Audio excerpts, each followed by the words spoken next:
De Madame Le Prieur d'Agon-Coutainville. Amen. Qui a écrit et composé La tartine de beurre. Fernand Reynaud. Marcel Bridel. Paul Claudel. Ah non. Mozart. Mozart. Wolfgang. C'est Mozart. Il n'était d'ailleurs âgé que de 7 ans. Bonne réponse de Jacques Martin. Alors que Vlan passe-moi l'éponge, c'est Jacques Martin. Ah, c'est très joli, Vlan, passe-moi l'éponge. Ben oui, il y a des chefs-d'œuvre comme ça. Ah oui, il y a des trouvailles dans le texte, dans la mélodie. Oh, bon, c'est ce qu'il y a de plus intelligent puis mal armé au point de vue poétique. Mais c'est plus clair, c'est plus clair. Ah oui, c'est plus clair.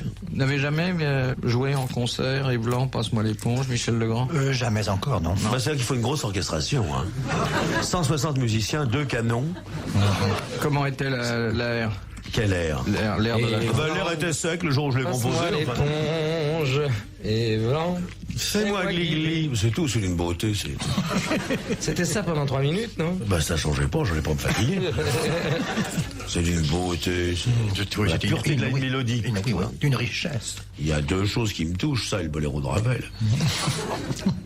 Il y avait toute cette rythmique gauloise qui avait eu tendance à disparaître lors de l'invasion des Huns et qu'on avait retrouvée d'une certaine manière Dans l'invasion des deux. dans l'invasion des Huns. Et moi j'ai beaucoup aimé cette espèce de rupture musicale dans laquelle civilisation perturbée bien sûr, absence donc de délectation de la musique, pas de loisirs, peu de repos, des famines entières, des régions désertées et pourtant quelque part un homme lorsque le soleil se couche sur ce pays dévasté et barbare note de façon mnémotechnique bien sûr parce que la musique n'avait pas la forme d'aujourd'hui, note cet air et qui donne aujourd'hui la structure complète, une partie de notre patrimoine national et qui appartient à cette richesse à laquelle nous tenons tous parce que ne nous trompons pas.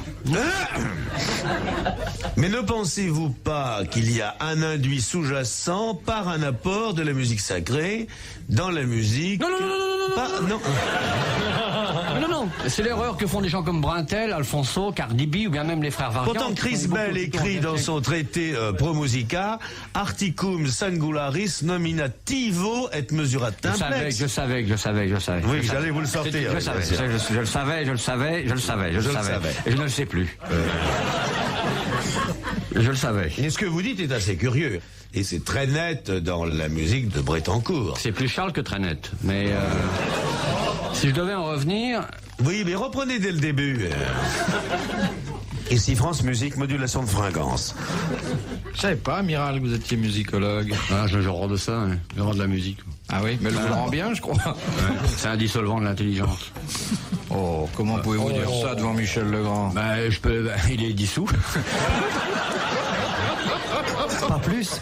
Non mais Michel Legrand, il m'a failli me faire virer une fois. Tu n'aurais pas besoin de te pousser pour virer. Non mais il m'a fait virer à moitié. Non, mais une année, vous aviez eu un Oscar pour de la musique à Los Angeles. Et moi j'étais censé couvrir les Oscars pour une agence. Et la musique, je le connaissais pas. Et j'ai téléphoné. Qu'est-ce qu'il y a eu un Français les Oscars? Non, il n'y a rien eu du tout. Tout est bien et tout. Vous vous ramenez avec votre Oscar. Moi, il a l'air de quoi? Ils vous ont viré?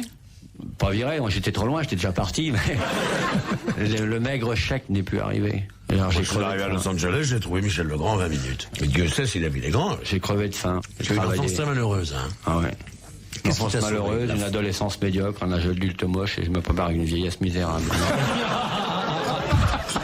En somme, une carrière réussie, quoi. Mais c'est un peu le sort de tous les créateurs. Hein. Kersozon est un garçon qui a beaucoup souffert. Vous savez. Non. Oh, abandonné au seuil d'une église. T'as quel âge, Olivier? T'es abandonné au seuil. Il a été placé d'une façon lamentable. Non, ne pleure pas. Chez des aubergistes qui s'appelaient les Thénardier, que vous connaissez, Gilbert et Mariti Thénardier. Il avait des petits vêtements, des petits sabots, et moi je sortais du bagne de Toulon. On pourrait pas chanter l'histoire? J'adorais les petites filles. Alors, j'ai dit, qu'est-ce que tu fais à chercher de l'eau, ma petite fille? Et on a fait un brin de Cossette, et puis...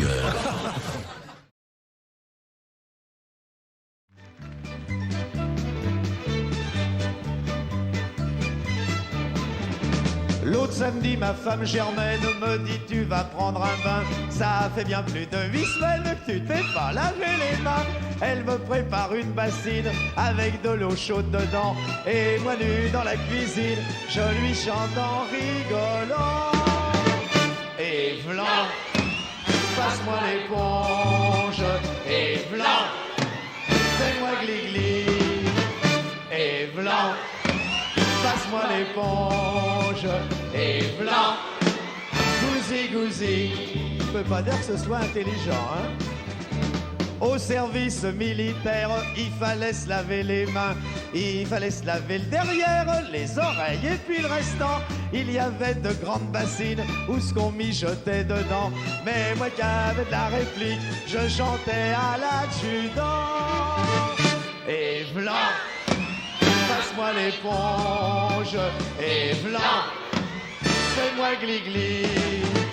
Et v'lan, passe-moi l'éponge. Et v'lan, gousi-gousi. Le troisième couplet est philosophique. Chez la duchesse de Guerlas, où ce que j'étais invité, y avait pas de populace, rien que des célébrités. Le soir on me donne une chambre qui avait des murs en papier. Et soudain j'ai peur, je tremble lorsque j'entends à côté. Et v'lan, passe-moi l'éponge. Et v'lan, fais-moi gli-gli. Et v'lan, passe-moi l'éponge.